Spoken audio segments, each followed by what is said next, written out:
Inilah bahan ajar untuk pertemuan pembelajaran jarak jauh sejarah Indonesia materi proklamasi kemerdekaan kelas 11 MIPA maupun IPS.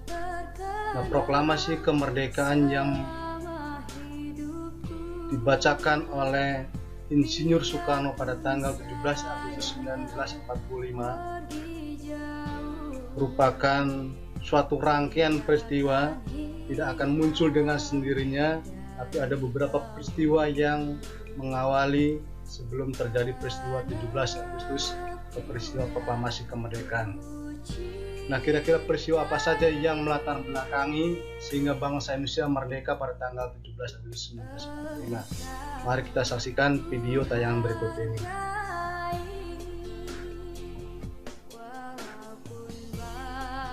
Yang pertama adalah peristiwa sekitar proklamasi, yaitu pertemuan antara Jenderal Terauchi dengan 3 tokoh pimpinan nasional, yaitu Soekarno, Muhammad Hatta, dan Dr. Rajiman Widyoningrat di Dalat, Vietnam pada tanggal 9 Agustus 1945. Jenderal Terauchi membicarakan janji Jepang yang ingin memberikan kemerdekaan kepada Indonesia tepat pada tanggal 24 Agustus 1945. Nah, kenapa Jenderal Terauchi ini memberikan janji? Karena Jepang sudah mengalami kekalahan dalam Perang Pasifik. Tujuan memberikan janji ini agar bangsa Indonesia mau membantu perjuangan Jepang untuk menghadapi tentara sekutu.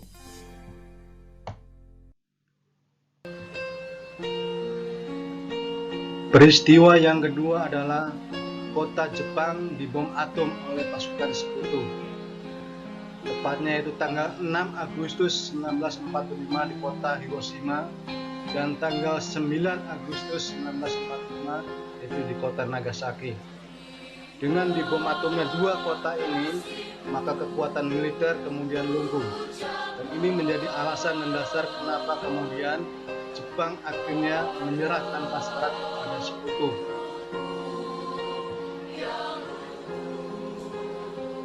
Inilah pernyataan dari Kaisar Jepang, yaitu Hirohito pada tanggal 14 Agustus 1945. Untuk menghindari rakyat Jepang dari kehancuran, maka saya, Kaisar Jepang Hirohito, memerintahkan segera hentikan perang.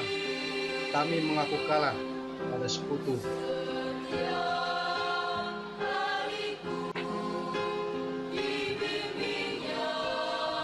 Berita tentang kekalahan tentara Jepang kepada sekutu dan menyerah tanpa syarat kepada sekutu tersebar luas melalui media radio maupun televisi yang ada di negara-negara di dunia. Nah, berita kekalahan ini kemudian didengar oleh tokoh pemuda, yaitu Sultan Syahrir. Sultan Syahrir begitu kaget ketika mendengar tentara Jepang menyerah kepada sekutu. What? Apa? Jepang menyerah kepada sekutu? Jepang kalah? Aku harus segera memberitahukan kepada Bung Karno saat itu juga. Inilah pemikiran yang ada dalam benak Sultan Syahrir sebagai tokoh gerakan bawah tanah.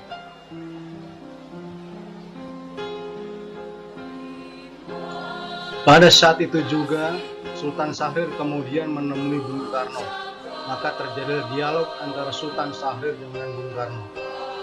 Menurut Sultan Syahrir, Bung Karno, aku mendengar berita kalau Jepang sudah mengakui kekalahannya terhadap sekutu. Bagaimana kalau kita segera memproklamasikan kemerdekaan? Dijawab oleh Bung Karno dengan tenang.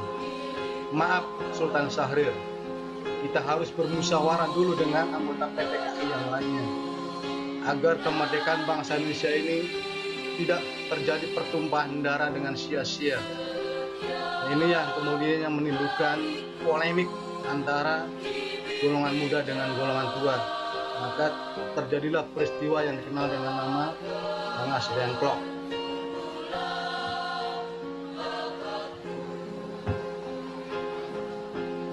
Setelah terjadi dialog antara Sultan Syahrir dengan Bung Karno, akhirnya pada tanggal 15 Agustus 1945 sekitar pukul 22.30 malam, utusan pemuda yaitu Wicana dan Darwis menghadap Bung Karno di rumahnya, menyampaikan tuntutan agar Bung Karno segera mengumumkan proklamasi kemerdekaan.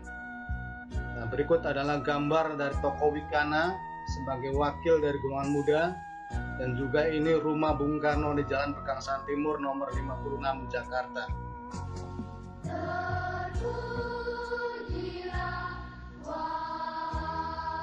Setelah tidak terjadi kesepakatan antara Bung Karno dengan wakil dari golongan muda, akhirnya golongan muda mengamankan kedua tokoh itu Bung Karno dan Bung Hatta ke Rengas Dengklok. Tujuannya agar kedua tokoh nasional ini tidak dipengaruhi oleh Jepang. Nah, berkat dari usaha yang dilakukan oleh Mr. Ahmad Subarjo, akhirnya golongan muda ini mau dibujuk dan melepaskan Bung Karno. Kalau seandainya Bung Karno dilepaskan saat ini juga, maka bangsa Indonesia akan segera memproklamasikan di Jakarta. Akhirnya terjadilah kesepakatan tanggal 16 Agustus 1945 pagi. Akhirnya golongan muda membawa Bung Karno kembali ke Jakarta bersama dengan Ahmad Subarjo dan Yusuf Kunto.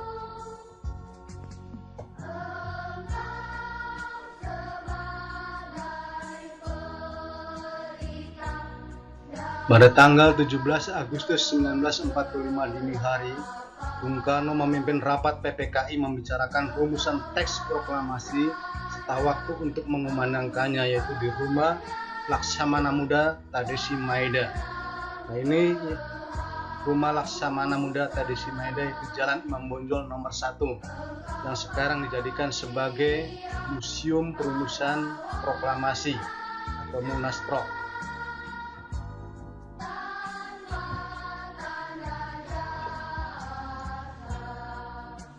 Nah, berikut adalah tokoh-tokoh yang berjasa dalam merumuskan teks proklamasi.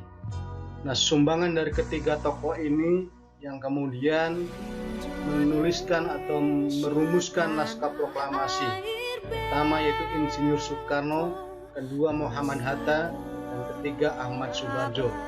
Nah, bagaimana pemikiran mereka ini kemudian dituangkan dalam bentuk tulisan tangan oleh Soekarno. Berikut adalah contoh tulisan dari teks proklamasi tulisan Soekarno dan juga teks proklamasi yang otentik diketik oleh Sayuti Melik.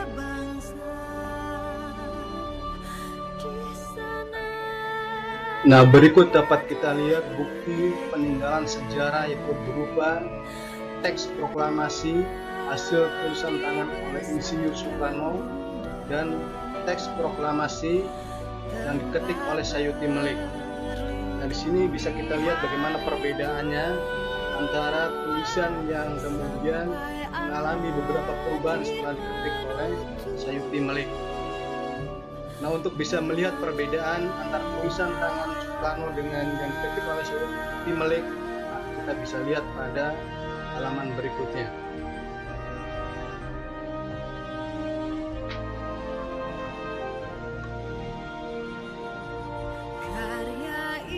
Nah, ini adalah perbedaan teks naskah proklamasi flat dan otentik. Flat ini artinya tulisan tangan oleh Bung Karno dan otentik ini hasil ketikan oleh Sayuti Melik. Yang pertama, di dalam teks naskah proklamasi otentik sudah mengalami beberapa perubahan, yaitu sebagai berikut. Kata proklamasi yang ditulis oleh Soekarno menggunakan huruf kecil, kemudian berubah menjadi proklamasi dengan huruf kapital. Yang kedua, kata hal ada huruf angka 2 kemudian dirubah menjadi hal-hal. Berikutnya kata tempo yang menggunakan huruf H diubah menjadi tempo. Kata Jakarta 179805 dirubah menjadi Jakarta hari 17 bulan 8 tahun 05. Yang berikutnya, kata wakil-wakil bangsa Indonesia dirubah menjadi atas nama bangsa Indonesia. Isi naskah proklamasi Clyde adalah asli merupakan tulisan tangan sendiri oleh Insinyur Soekarno sebagai pencatat dan adalah merupakan hasil gubahan atau karangan oleh Dr. Andes Muhammad Hatta dan Mr. Raden Ahmad Subarjo Joyo Sujoyo. Sedangkan isi naskah proklamasi otentik adalah merupakan hasil ketikan oleh Muhammad Ibnu Sayuti Malik, seorang tokoh pemuda yang ikut andil dalam persiapan proklamasi. Pada naskah proklamasi Clyde memang tidak ditandatangani, sedangkan pada naskah proklamasi otentik sudah ditandatangani oleh Insinyur Soekarno dan Dr. Andes Muhammad Hatta atas nama bangsa Indonesia.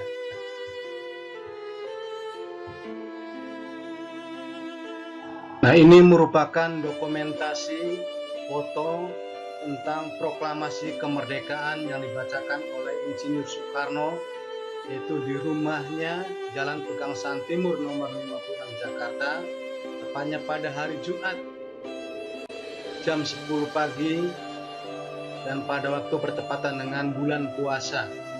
Dan bagaimana suasana ini bisa kita lihat pada gambar berikut.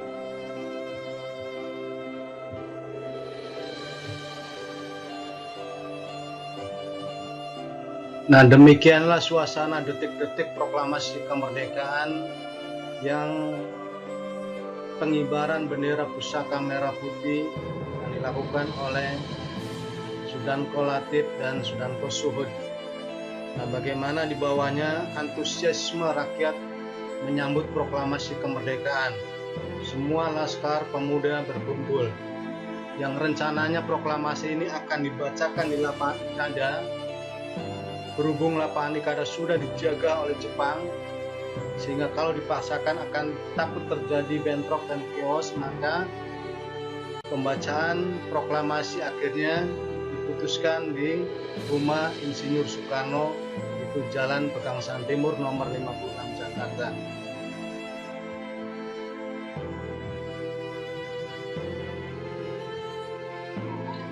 Nah, kita bisa saksikan ini merupakan foto dari tokoh-tokoh yang berjasa di sekitar proklamasi kemerdekaan. Yang paling atas merupakan foto dari Ibu Fatmawati yang merupakan istri dari Insinyur Soekarno. Dan jasa dari Ibu Fatmawati ini salah satunya adalah dia yang menjahit bendera pusaka merah putih yang sampai sekarang dijadikan sebagai bendera pusaka bangsa Indonesia. Dan yang dibawanya adalah BM dia atau Burhanuddin Muhammad Dia. Dia seorang tokoh pres surat kabar. Jasa beliau adalah memperbanyak teks proklamasi dan menyiarkannya ke seluruh dunia. Nah, ini merupakan tokoh-tokoh yang berjasa di sekitar peristiwa proklamasi. Tapi masih juga ada tokoh yang lain, bisa kita lihat pada tayangan berikut.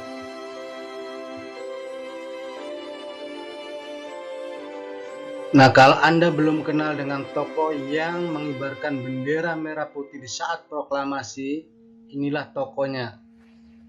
Nah, yang pertama adalah Latif Hendraningrat atau Sudanko Latif Hendraningrat. Yang kedua adalah Sudanko S. Suhud. Nah, kedua tokoh ini yang sebagai pengibar bendera atau paskibra pada saat proklamasi dibacakan dan dikibarkan bendera pertama kali di rumah Soekarno Jalan Pegangsaan Timur nomor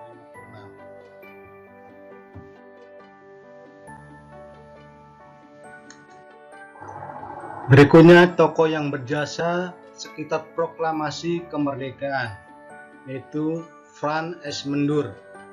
Beliau seorang wartawan yang menjadi perekam sejarah melalui gambar-gambar hasil didikannya pada peristiwa perjuangan kemerdekaan Republik Indonesia bersama kawan-kawannya di IPOS, Indonesia Press Photo Service.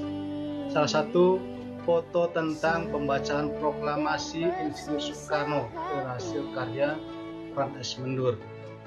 Nah, yang dibawanya adalah tokoh Sahrudin.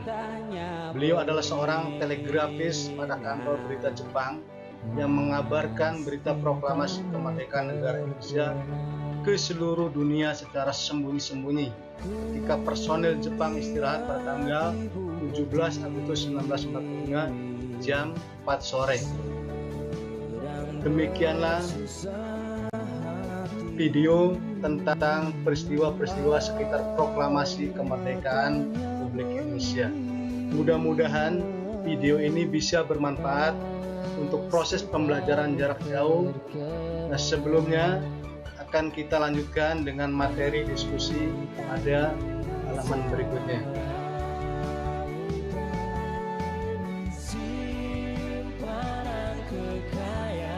Sekarang kalian perhatikan materi diskusi untuk pertemuan kali ini. Di era sekarang, kaum milenial memiliki rasa nasionalisme dan kebanggaan terhadap tanah airnya sudah mulai menipis.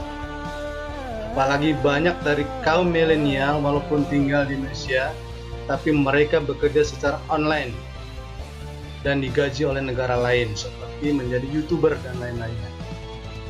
Nah, berdasarkan kasus ini, coba Anda jelaskan makna proklamasi bagi Anda sebagai kaum milenial sekarang ini.